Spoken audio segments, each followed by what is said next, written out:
Hello विद्यार्थियों, आज हम लोग इस वीडियो के माध्यम से क्लास 12वीं के लिए इकोनॉमिक्स का एक न्यूमेरिकल क्वेश्चन सॉल्व करने जा रहे हैं।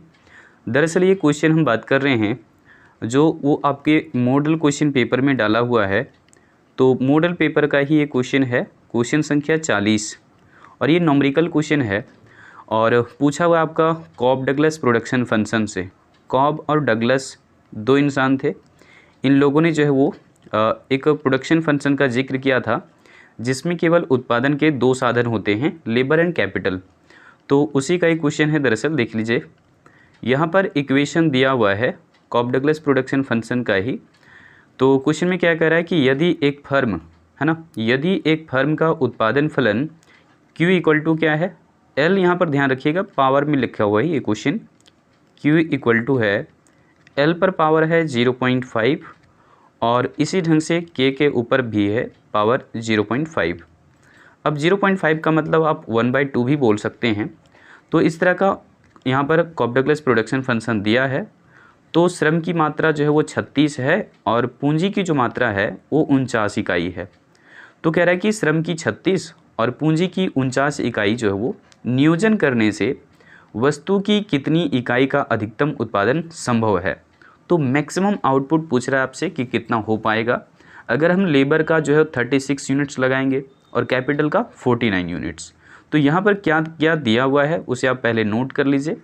लेबर जैसे कि दिया हुआ है 36 इकाई और यहाँ पर जो कैपिटल है वो आपका है 49 इकाई, है ना। तो दोनों यहाँ पर जो है वो दिया हुआ है और पूछ क्या रहा है अधिकतम उत्पादन संभावना कितना होगा।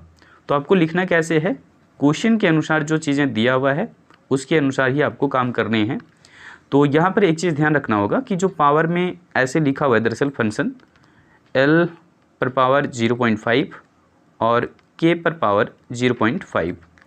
तो यहाँ पर आप ये कह सकते हैं कि जो L के ऊपर जो पावर है वो बता रहा है कि लेबर का शेयर कितना है टोटल आउटपुट में, और K के ऊपर जो पावर है वो बताता है कि कैपिटल का शेयर कितना है टोटल आउटपुट में। चूँकि लेबर एंड कैपिटल दो ही यहाँ पर उत्पादन के साधन हैं और दोनों मिलकर के उत्पादन करते हैं।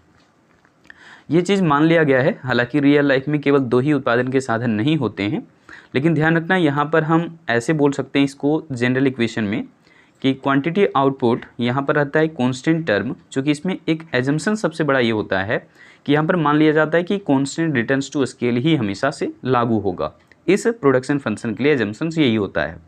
और यहाँ पर L के ऊपर में हम लगा सकते हैं अल्फ़ा, और यहाँ पर K जो है कैपिटल के ऊपर में हम लगाएंगे α-1 या फिर आप 1 - अल्फ़ा ऐसे यूज़ कर सकते हैं। तो सो बीटा हम यहाँ पर यूज़ करें ज़्यादा बेहतर होगा।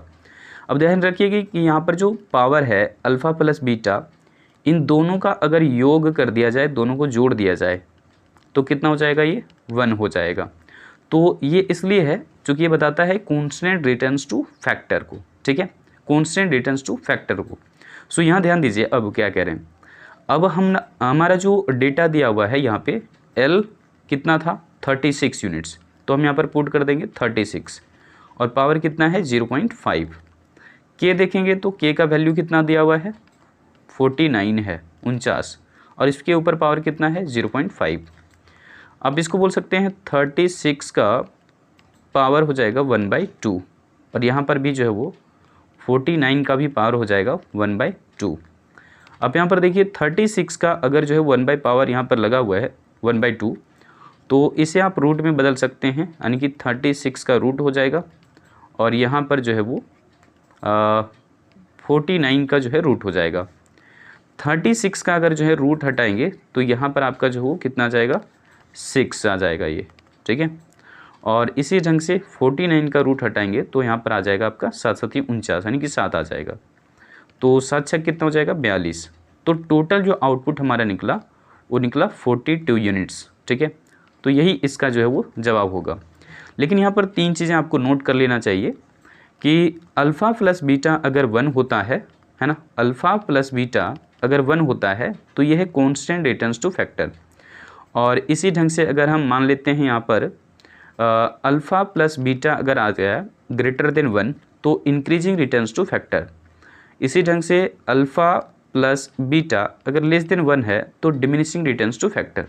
सो यहाँ पर 3 अलग अलग जो है वो डिग्री बन रहे हैं इन तीनों को ध्यान रखना होगा, MCQ में पूछा जा सकता है। ठीक है, ये MCQ में देखने को मिल सकता है। सो इस चीज़ को आप नोट कर लीजिए कि यहाँ पर जो है कॉन्स्टेंट रिटर्न्स टू फैक्टर है, यहाँ पर इंक्रीजिंग रिटर्न्स टू फैक्टर, और यहाँ पर क्या है डिमिनिशिंग रिटर्न्स टू फैक्टर। तो इन चीज़ों को नोट कर लीजिए। बाकी जो है वो अगले किसी क्वेश्चन में हम मिलेंगे फिर से दोबारा, और जिस भी क्वेश्चन में दिक्कत हो रहा है मॉडल क्वेश्चन पेपर का ही, तो उन क्वेश्चंस के बारे में आप जिक्र जरूर कर देना कमेंट सेक्शन में ही, हम उस पर भी अलग सी वीडियो अपडेट दे देंगे। सो मिलते हैं किसी अगली वीडियो कंटेंट के साथ। आज रखते हैं इतना ही। जय हिंद।